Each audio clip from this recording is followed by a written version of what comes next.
Germany. The Rhineland is demilitarized, but there's more than one way to remilitarize the Rhineland without marching into it. Okay, so we've just loaded into the game here, and first of all for our national focus we're going to do oppose Hitler. We need to get rid of a certain someone. For our production, we're going to go down, we're going to assign 10 factories to artillery, we're going to assign 5 to support. Let's remove the tanks.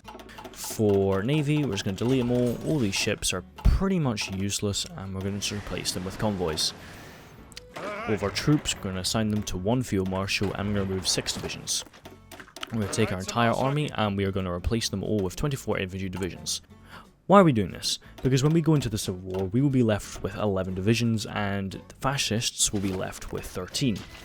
I do not want them getting things like tanks or motorized, so that's why we're going to be going for just infantry for the time being. We're going to assign them a field marshal, we'll assign them von Kluge because he's got really good attack, and we'll do the same here, we'll assign them von Bock for the general.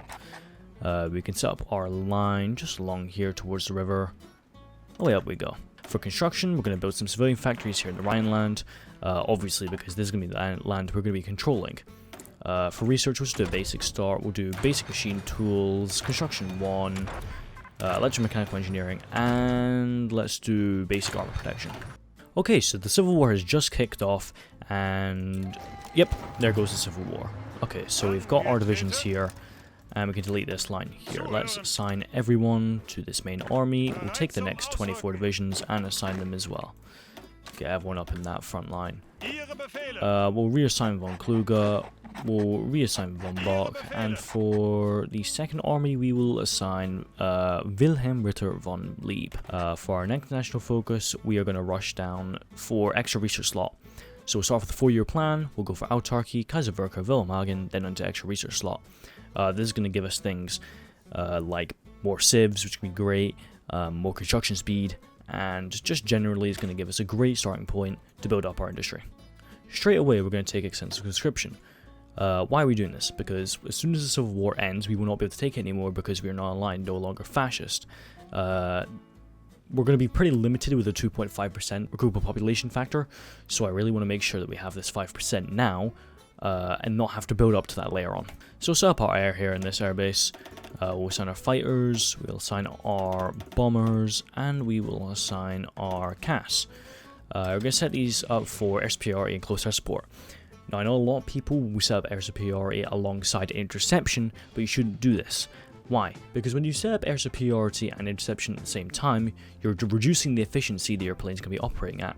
It's the same reason that I'm only doing CAS even though I have bombers and not strategic bombing. Because I want all of the efficiency to be in CAS and not strategic bombing. Also, you know, I'm going to be invading them. It's my factories that are going to be taken in the future anyway, so that I see no need for me to do strategic bombing. I could do logistic strike as well, but again, the efficiency will go down, and I don't really see it necessary because our leader has 20% division attack on core territory and 20% division defense on core territory. So overall, it's really just not needed. It's something that we can deal with perfectly fine with the CAS alone and infantry pushing. So we've just started the offensive, and straight away I definitely want to be pushing for around these kind of tiles here to cut off the north side of Germany from the south. We want to push them towards Munich and towards Austria. So next up, I've just started researching 1934 medium chassis. Obviously, we want to start getting better tanks soon. And I've started researching radio. Same reason I mentioned in the last episode. It's going to give you that 25 plus defense, a 50% breakthrough, and it's going to give you really good coordination and reinforce rate. Reinforce rate is insanely important in Hoi 4. It's what allows your troops to get back into combat sooner. I've just chosen one of my political advisors here, Halmar Schacht, Captain of Industry.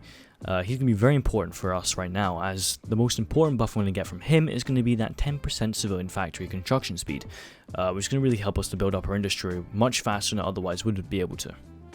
And so the Civil War ends. Personally, we get the opportunity of hanging them and imprisoning them. I'm going to hang them for that extra 5% stability. So I've changed the way as we play in this game. Originally I said I was going to be doing extra research slot, but I've changed my mind, and I think for now I'm going to be doing rebuild the nation because I really want to rush towards Gansing for guarantees. Once I've done Gansing for guarantees, I'm definitely going to do that extra research slot, and then I'll see where I go from there. So we tried to get Wilhelm II back, and it seems that the Netherlands have blocked this. How dare they? So we have two options here. We can either give them some more immediate concerns, and I think we will declare war on this. France will end up joining the war. Right now, we are in no position to get Wilhelm III back, so we do have other candidates, and we'll get Wilhelm III in charge. So now I want to start making the main frontline infantry division we're going to be using for the rest of the game. So we'll add in 4 artillery, just here. We'll add in some infantry. We'll add in motorized recon company, logistics, and signal. This is basically just a 14-4, although it's a 15-4. It's 42 combat width. With the new no step back meta, this fits in much more evenly into the combat width for attacking most tiles. 42 width is kind of the combat width you really want to be aiming for if you're going to be making fully fledged divisions, whether that be infantry, tanks, though they're not too in the meta these days, or anything else you're going to be doing.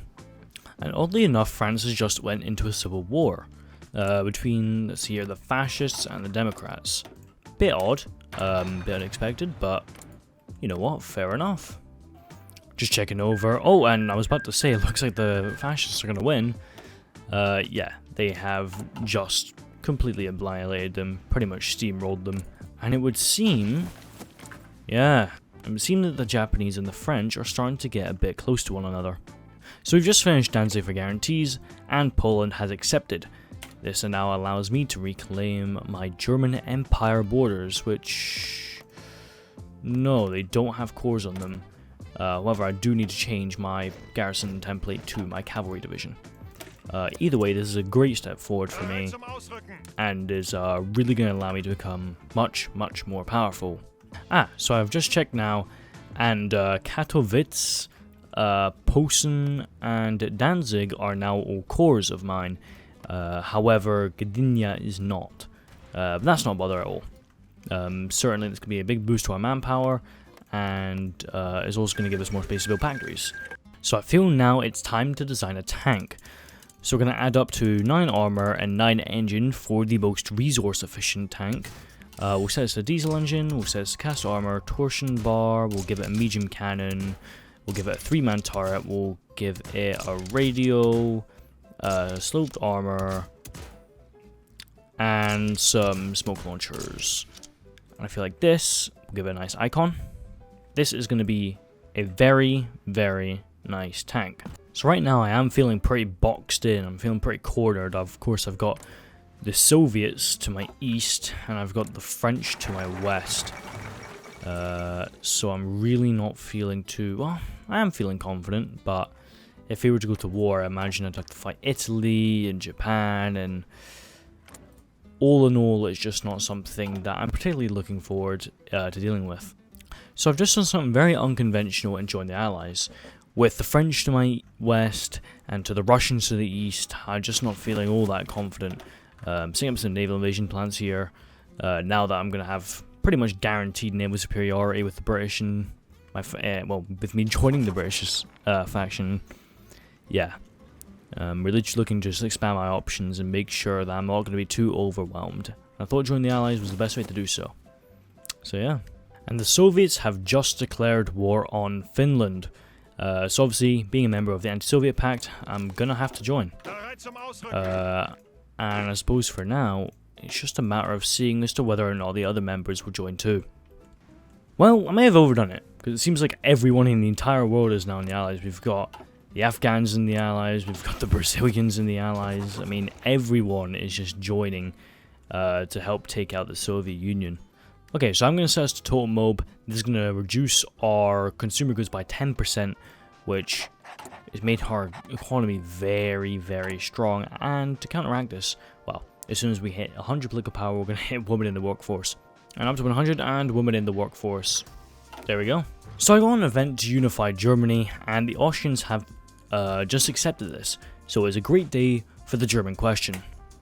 And now all of Austria is part of Germany, only strengthening our country and adding to our nation. So, our troops seem well enough orged. We're going to take all of these and hold enter. Well, we go accept them all at once.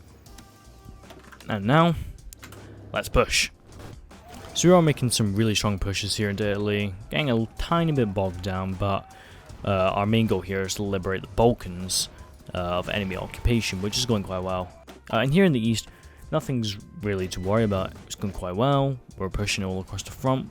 Few supply issues, but you know, what do you expect when you're invading the Soviet Union? You know what I mean? So we'll just continue to micro a little bit, push it here where we can, and make the best of what we can. And there goes Italy.